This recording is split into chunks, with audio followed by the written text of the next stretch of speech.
નબીરાઓને તમે કાયદાનો પાઠ નથી ભણાવી શકતા, નબીરાઓ પોલીસથી નથી ડરતા, તો અમારા હવાલે કરી દો.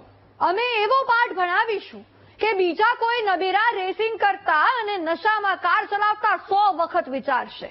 આવું અમે નહીં, અમદાવાદની જનતા હવે કહી રહી છે. વાત 11 ઓગસ્ટે અમદાવાદમાં થયેલા અકસ્માતની છે, જેમાં 2 યુવાનના મોત થયા હતા અને આજે તે અકસ્માત કરનારા આરોપીને કોર્ટમાં રજૂ કરાયો. પરંતુ કોર્ટમાં આરોપી પહોંચે તે પહેલા તો લોકોએ તેને ટીપી નાખ્યો. કોર્ટ પરિસરમાં કેવા ગુસ્સામાં જોવા મળ્યા મૃતકના સ્વજનો, તમે પણ જોઈ લો.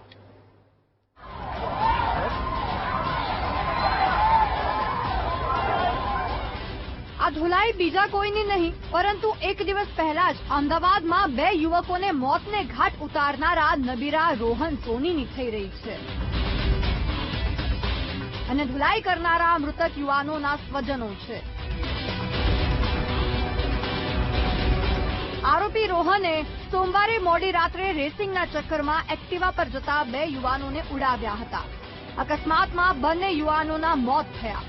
આ ઘટના પછી ગણતરીના કલાકોમાં પોલીસે આરોપીને ઝડપી પાડ્યો અને મંગળવારે કોર્ટમાં રજૂ કર્યો.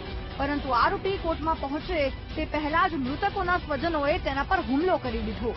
કોર્ટ પરિસરમાં જ આરોપી રોહનની ધુલાઈ કરી નાખી.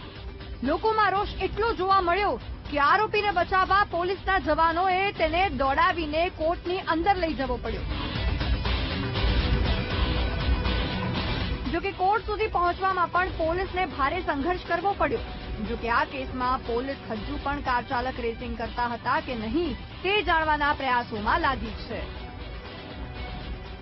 અત્યારે જે અમને સીસીટીવી ફૂટેજ મળે છે એમાં આ 3 કાર આગળ પાછળ જતી જોવા મળે છે. છતાં પણ અન્ય સીસીટીવી ફૂટેજ મેળવી અને ખરેખર રેસિંગ કરતા હતા કે સાથે જમવા જતા હતા એ બાબતે તપાસ કરવામાં આવશે.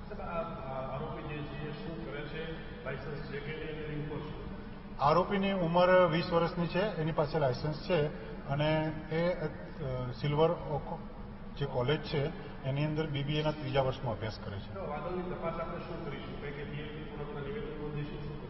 અત્યારે હાલ નિવેદન નોંધવાની પ્રક્રિયા ચાલુ છે અને આની અંદર જો ઓવર સ્પીડિંગની જણાશે તો એ પ્રમાણે કલમનો ઉમેરો કરવાની પણ આવશે અને એ પ્રમાણે અરેસ્ટ કરવામાં આવશે. અકસ્માતની વાત કરીએ તો આરોપી રોહન અને તેના મિત્રો નહેરુનગરથી ઇસ્કોન તરફ આવી રહ્યા હતા અને રેસિંગ કરી રહ્યા હતા. આ દરમિયાન ઝાંસીની રાણીના સ્ટેચ્યુ પાસે આવેલ બીઆરટીએસના સ્ટેન્ડ પાસે રોહને એક્ટિવા ચાલક યુવાનોને ઉડાવ્યા હતા, જેમાં બંને યુવાનોના મોત થયા હતા. આ ઘટના પછી પોલીસની કામગીરી પર પણ સવાલો ઉઠ્યા હતા. જોકે હજુ પણ પોલીસ આ કેસમાં ઓવર સ્પીડિંગ હશે તો રોહનની સાથે તેના મિત્રો સામે પણ કાર્યવાહી કરશે તેવી વાતો જ કરી રહી છે.